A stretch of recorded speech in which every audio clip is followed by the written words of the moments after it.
जरूर, मैं संभोग से पहले बरती जाने वाली कुछ महत्वपूर्ण सावधानियों के बारे में बता सकता हूँ। संभोग से पहले की सावधानियां। एक सुरक्षित, स्वस्थ और सुखद यौन अनुभव के लिए संभोग से पहले कुछ बातों का ध्यान रखना जरूरी है। 1. सहमति, कंसेंट। ये सबसे जरूरी है। सुनिश्चित करें कि आप और आपके साथी दोनों पूरी तरह से और स्वेच्छा से संभोग के लिए तैयार और सहमत है। सहमति कभी भी दबाव में या जबरदस्ती नहीं होनी चाहिए और इसे कभी भी वापस लिया जा सकता है। 2.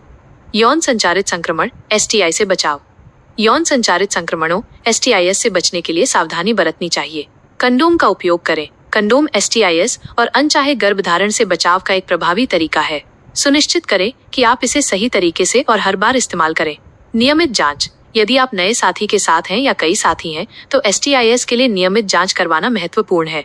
अपने साथी को भी ऐसा करने के लिए प्रोत्साहित करें। अपने यौन इतिहास पर बात करें। अपने साथी के साथ अपने यौन इतिहास और STI स्टेटस पर खुलकर बात करें। 3. गर्भ निरोधक, कॉन्ट्रासेप्शन। यदि आप गर्भधारण से बचना चाहते हैं, तो गर्भ निरोधक के बारे में पहले से योजना बनाएं। कंडोम के अलावा अन्य विकल्प जैसे गर्भ निरोधक गोलियां, IUDs, इंट्रायूटेराइन डिवाइस या इंजेक्शन भी उपलब्ध हैं। अपनी जरूरतों के हिसाब से सबसे अच्छा तरीका चुनने के लिए डॉक्टर से बात करें। 4. स्वच्छता, हाइजीन। संभोग से पहले और बाद में स्वच्छता बनाए रखना संक्रमण के जोखिम को कम करता है। अपने जननांगों को हल्के साबुन और पानी से साफ करें। अपने हाथ भी अच्छी तरह धोएं।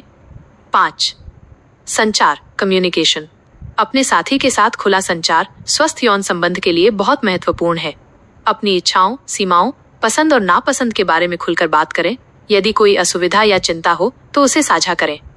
6. Lubrication, lubrication. पर्याप्त लुब्रिकेशन चिकनाई संभोग को ज्यादा आरामदायक और आनंददायक बना सकता है।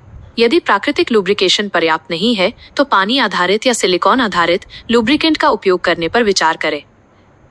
ये सावधानियां न केवल आपके शारीरिक स्वास्थ्य की सुरक्षा करती हैं, बल्कि एक सम्मानजनक और सुखद यौन अनुभव सुनिश्चित करने में भी मदद करती हैं। यदि आपको संभोग, यौन स्वास्थ्य या गर्भ निरोधक के बारे में कोई और जानकारी चाहिए, तो आप किसी स्वास्थ्य पेशेवर से सलाह ले सकते हैं। क्या आप इनमें से किसी खास बिंदु पर और जानना चाहेंगे?